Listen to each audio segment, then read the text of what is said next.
Hola, ¿qué tal? ¿Cómo están? Saludos. Esto es Nuestra América en Disputa y yo soy Verónica Insausti. A partir de la próxima media hora vamos a tener una entrevista en vivo sobre el tema de la COP26. Ustedes saben que desde el próximo 31 de octubre al 12 de noviembre se va a realizar esta cumbre que es importantísima para el futuro de la humanidad. Acá los países miembros pues van a revisar qué han avanzado desde el Acuerdo de París firmado en 2015 a la fecha. Bueno, prácticamente no se ha avanzado mucho. A decir de Patricia Espinosa, que es la directora ejecutiva de Naciones Unidas para el Cambio Climático, pues se ha reducido en menos del 1%, ¿no?, las emisiones de gas, y para el 2030 esto no va a ser casi nada, cuando la meta final o lo ideal sería reducir en 45%. Entonces, acá hay una situación gravísima para la humanidad. Solamente en América Latina, ¿no?, que es donde, digamos, menos emisiones de gas se realizan en el mundo, pero es una de las regiones donde más ha golpeado el cambio climático. Hemos visto en los últimos años, por ejemplo, las sequías, las inundaciones, sin contar pues la deforestación de nuestra Amazonía. Entonces, hay una serie de puntos que se van a tratar en esta cumbre estratégica, y sobre ello, por supuesto, vamos a conversar con dos especialistas. Nos acompaña Carola Mejía, ella es economista, ¿no?, especialista además en desarrollo sostenible y medio ambiente y en financiamiento climático en la Tindar. Y también nos acompaña Osber Polo, él es miembro del Movimiento Ciudadano Frente al Cambio Climático y también miembro de CAN Latinoamérica. Muchas gracias a ambos por estar aquí. Gracias. Bueno, empezamos, Osber, contigo. ¿Por qué es trascendental para el futuro de la humanidad la COP26? Creo que llegamos en un momento importante, ¿no? Como tú lo has dicho, los países tienen que de nuevo revisar sus compromisos. Han pasado 5 años y estos compromisos en la actualidad no se ha avanzado mucho. Entonces, hay un tema que se tiene que avanzar en la COP26, que es el tema de cómo limitar la temperatura del 1.5 grados centígrados. Entonces, en esta COP lo importante es que tienen que ser más ambiciosos los compromisos. Y lo segundo es ver también de qué manera van a ser esos compromisos más posibles, en el sentido de avanzar la transición energética, ¿no? Y también mirar el 2030 en tratar de reducir la mitad, ¿no? Y como tú lo has dicho, si no se reduce eso, vamos a estar muy cerca al 1.5 grados centígrados. Entonces, es parte de lo que le preocupa mucho a la ciencia, ¿no? Está avisando mucho en el sexto reporte de informe, ha sido muy explícito, hay que reducir las emisiones, pero también hay que cambiar también el sistema que hoy vivimos, ¿no? Mucho consumo, mucha digamos, destrucción a la naturaleza, y eso creo que tenemos que cambiar esas pautas también si queremos tener un futuro más generoso, ¿no? Así es. Carola, ¿cuánto se ha podido avanzar desde el Acuerdo de París en 2015 a la fecha? ¿Hay algún país que haya logrado cumplir con un porcentaje, digamos, de estos compromisos? Bueno, Verónica, lamentablemente, como decías al principio, no se ha avanzado mucho. De hecho, se sigue negociando y todavía no se ha cerrado el libro de reglas que va a regir la implementación de los acuerdos que se han establecido a nivel internacional para controlar el cambio climático, y eso es algo preocupante y es una de las expectativas para esta COP, justamente que se llegue a cerrar ese libro de reglas y las reglas sean claras para todos. Se suponía que desde el año 2020 los países ya deberían estar implementando sus compromisos climáticos, pero vemos muy poco avance, y sobre todo con la llegada de la pandemia también ha retrasado mucho ese proceso. De hecho, esos compromisos climáticos el año pasado debieron ser presentados con mayor ambición climática. Cada 5 años se actualizan estos compromisos y lamentablemente hubo un retraso. Estos procesos fueron poco participativos. Varios países, grandes emisores, no subieron mucho su nivel de ambición. Algunos países como Brasil, por ejemplo, incluso han presentado básicamente las mismas metas, ¿no? Entonces, preocupa mucho eso, ¿no? Que no se ha logrado avanzar tanto. Lo que ha podido pasar en este tiempo, tal vez importante de resaltar, es el regreso de Estados Unidos al Acuerdo de París. En el gobierno pasado de Trump se había salido Estados Unidos del Acuerdo de París, que es uno de los principales responsables de este problema global, ¿no? Entonces es importantísimo que ellos sean parte de estos compromisos, implementen medidas y también canalicen financiamiento para los países que estamos siendo más afectados y que, como decías tú, son menos responsables, ¿no? Entonces, claro. Sí, y justamente, bueno, los especialistas dicen que recién vamos a ver los efectos positivos del cambio climático, digamos, si es que se toman acciones a partir de hoy. Pero, ¿qué pasa si no se toman estas acciones, Osber? ¿Qué pasaría? ¿Cuáles serían las consecuencias para la humanidad? Creo que la ciencia ya viene diciendo, ¿no? De muchos los siguientes informes de lo que se va a ver, ¿no? Y creo que lo estamos viendo. Este año ha sido muy fuerte los efectos del cambio climático en todas partes del mundo, ¿no? Y esto puede ser el llamado a que si no resolvemos pronto en cambiar nuestro estilo de vida, nuestra actividad humana, esto van a seguir profundizándose más en el tiempo. Por eso es que la ONU ha dicho que este es el año decisivo, ¿no? Si este año no comenzamos a poner mayor énfasis a reducir nuestras emisiones, en cambiar nuestro sistema que hoy tenemos de consumo y de manera que estamos haciendo una responsabilidad porque debemos cuidar la naturaleza, tenemos que salvar nuestra naturaleza, entonces vamos a tener estos eminentes fenómenos climáticos con más frecuencia en las próximas décadas y eso no queremos, no queremos.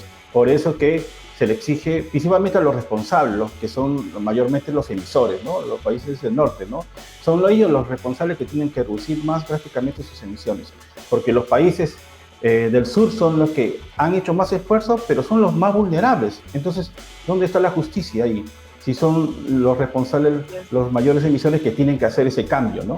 Sí, justamente la Tindad acaba de publicar una investigación a tu cargo, Carola, sobre justicia climática y financiera para América Latina y el Caribe, ¿no? ¿Cuál es la situación actual de nuestra región?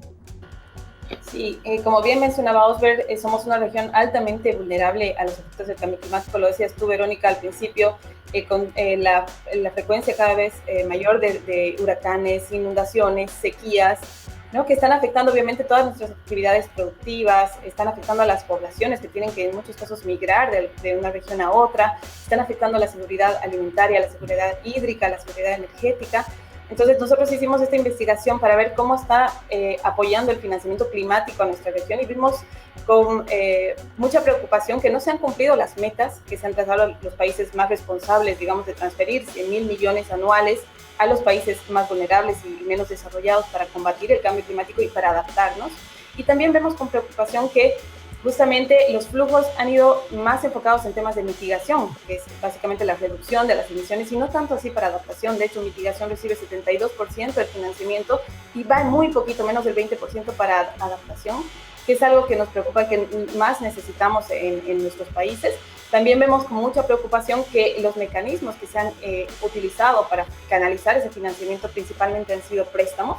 Ya tenemos niveles altos de deuda, la Tindad ha estado revisando y estudiando mucho este tema y obviamente con la crisis múltiple que estamos enfrentando, los niveles de deuda se están volviendo insostenibles y el cambio climático del cual nosotros no somos altamente responsables está haciendo también que esta deuda aumente, ¿no? El 90% aproximadamente de los flujos llegan a través de préstamos y que además, por ser países altamente vulnerables, son más caros para nosotros, o sea, tienen condiciones que son peores que para otros países, lo cual incrementa obviamente todas estas injusticias. Entonces se están construyendo injusticias sobre injusticia en el mundo que afecta principalmente a los grupos más vulnerables, ¿no? Entonces vemos con mucha preocupación todos estos temas. También vemos que el tema de daños y pérdidas, por ejemplo, es algo que no se ha logrado resolver. Es un tema pendiente en las negociaciones y esperamos que en esta COP también se atienda este tema.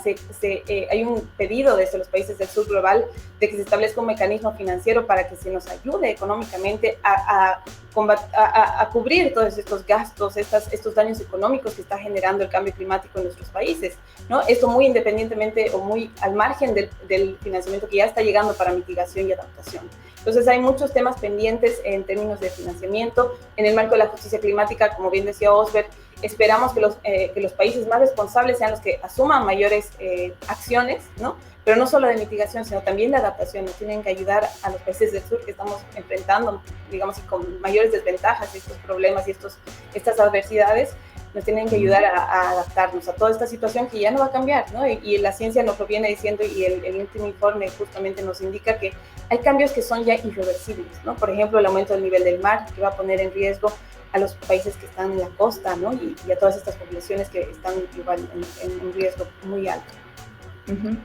Ahora, Osber, la pandemia, bueno, ha traído también pros y contras, ¿no? A la lucha contra el cambio climático. Contras porque, obviamente, la agenda climática, pues, se tuvo que frenar frente a esta emergencia sanitaria, pero por otro lado, también la naturaleza en este confinamiento inicial, sobre todo a nivel mundial, pues, se ha regenerado, se ha limpiado un poco, ¿no?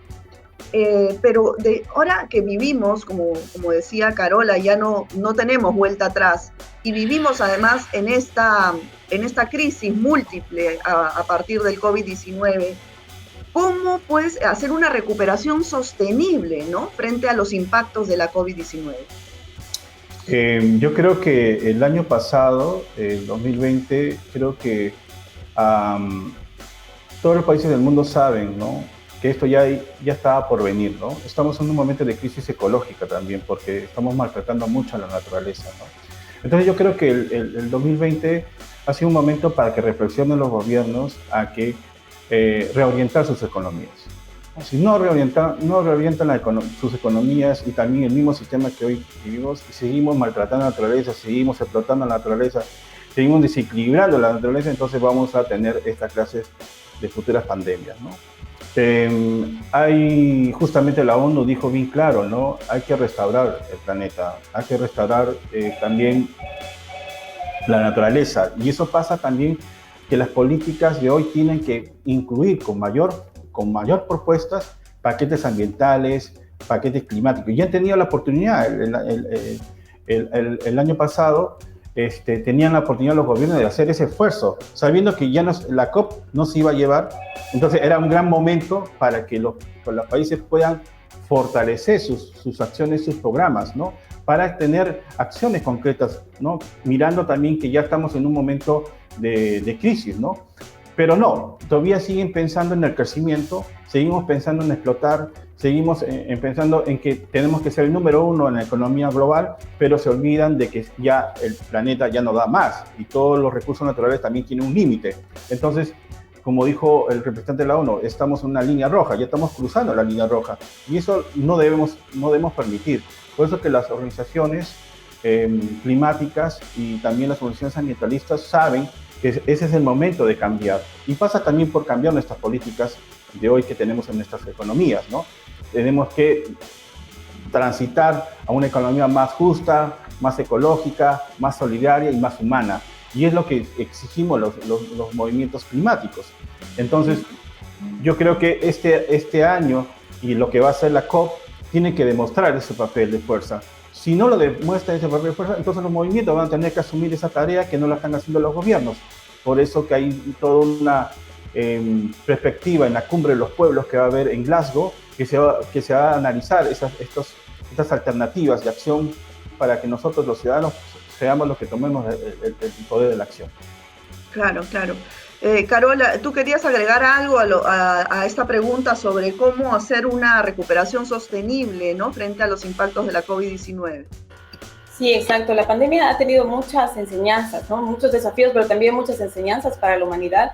Nos ha mostrado justamente que no estamos preparados para enfrentar una crisis así, y la crisis climática se viene con mucha más fuerza y va a ser más difícil de revertir, ¿no? Nos quedan menos de 10 años, nos dice la ciencia, para hacer estos cambios ahora en los modelos de producción, dejar de depender tanto de los combustibles fósiles, ¿no?, cambiar nuestras economías justamente y cambiar nuestros modelos. El capitalismo, el consumismo, el extractivismo, ¿no?, nos están llevando justamente a este límite, a este desequilibrio planetario. Y esto nos muestra justamente la pandemia, ¿no? Este momento justamente de reflexión nos ha hecho, digamos, a la sociedad civil demandar a nuestros gobiernos también que se tomen medidas que tengan esa visión de largo plazo y que tengan además un enfoque integral de los problemas. No podemos solamente resolver el problema económico o la crisis sanitaria o la crisis climática de manera aislada. Tenemos que ver más bien soluciones que puedan tener, digamos, respuestas que tengan múltiples impactos y múltiples soluciones a estas crisis, ¿no? Porque si no, si nos enfocamos solo en la economía, obviamente estamos acelerando el cambio climático, ¿no? Entonces tenemos que tener en cuenta que las decisiones que tomamos hoy en términos de medidas que aplicamos o de financiamiento que estamos canalizando, de inversiones, justamente van a repercutir y nos pueden cobrar una factura muy, muy grande, ¿no? Entonces es importante tener esa integralidad, tener en cuenta esa integralidad en la agenda climática de desarrollo, en la agenda económica, en la agenda social, ¿no? Y de esa manera también aprender todo lo que la pandemia y la crisis sanitaria nos ha mostrado, ¿no? Lo importante hubiera sido, digamos, actuar preventivamente también. Por ejemplo, si nos hubieran dicho que se venía una pandemia en 2020 de estas características, seguramente los gobiernos hubieran tomado otras medidas, hubieran desarrollado vacunas, hubieran estado preparados, ¿no? Con la crisis climática nos lo vienen diciendo hace muchos años y estamos haciendo oídos sordos de un problema que puede ser realmente muy grave y puede poner en riesgo la supervivencia de la humanidad de acá a unos años, ¿no? Entonces así es. Y yo quiero retomar lo que dijo Osber, ¿no? Que si las autoridades, los gobernantes del mundo no actúan, ya, bueno, es momento de que la sociedad salga a actuar por cuenta propia, porque estamos hablando que desde el 2015 a la fecha no se ha avanzado casi nada, ¿no? La propia Naciones Unidas, como comentaba al inicio del programa, Patricia Espinosa, que es la secretaria ejecutiva de la ONU sobre el cambio climático, dijo literalmente, al ritmo actual las naciones alcanzarán menos del 1% de la reducción de emisiones para el 2030. Y se necesita una reducción del 45%, pero hasta el momento los gobernantes no han hecho nada. Entonces, ¿es posible, es real esta cifra que está pidiendo Patricia Espinosa de una reducción en 45%? ¿De qué depende, Osber? Yo creo que depende mucho de decisiones políticas, ¿no? Yo creo que está en las manos de los gobiernos, principalmente de los países del norte, ¿no? Yo creo que hoy en día los ciudadanos tenemos que ser parte de este proceso, ¿no? Yo creo que el cambio climático tampoco no podemos dejar en manos de los gobiernos, ni los técnicos, ni los científicos. Yo creo que ese momento nos hace un llamado a los ciudadanos a pensar en el futuro de nuestras generaciones, ¿no? Creo que los jóvenes ahorita son los que están poniendo la marcha, ¿no? A decidir, a incentivar la acción, en proponer cosas, en cambiar el modelo, ¿no? Hay que seguir a los jóvenes porque son su futuro. Yo creo que los gobiernos hoy en día no han dado la respuesta que estamos esperando desde Río 92. Estamos hablando, ¿no? Que pongan acciones para cuidar nuestro medio ambiente, cuidar nuestro clima, cuidar nuestra biodiversidad, pero no se ha hecho. Entonces, ¿en qué queda la acción? En el poder de los ciudadanos y en los jóvenes. Hoy en día los jóvenes están dando la marcha y yo creo que es importante también entender, ¿no? Yo creo que la democratización, ¿no? A la información, a las decisiones, tiene que ir a todo nivel de los ciudadanos, ¿no? Para que tomen acción y cambios, ¿no? Necesitamos un cambio fuerte, claro. Debemos comenzar ¿de dónde? Comenzar de nuestra casa, comenzar de nuestro barrio, comenzar de nuestro lugar de distrito o global. Entonces, yo creo que por eso que sueño mucho de que los jóvenes van a hacer esto y demostrar esto valor que están haciendo ahora es que ahí tenemos unos verdaderos jóvenes que van a hacer un cambio que están buscando ahora, ¿no? Y ya se cansaron de esperar de bla, bla, bla, bla, bla, bla, mucho bla, bla, bla de los gobiernos, pero poco accionar. Entonces el despertar de los jóvenes ha hecho que toda la fuerza de la agenda climática sea más fuerte y el movimiento climático sea más fuerte en tomar decisiones y acciones, ¿no?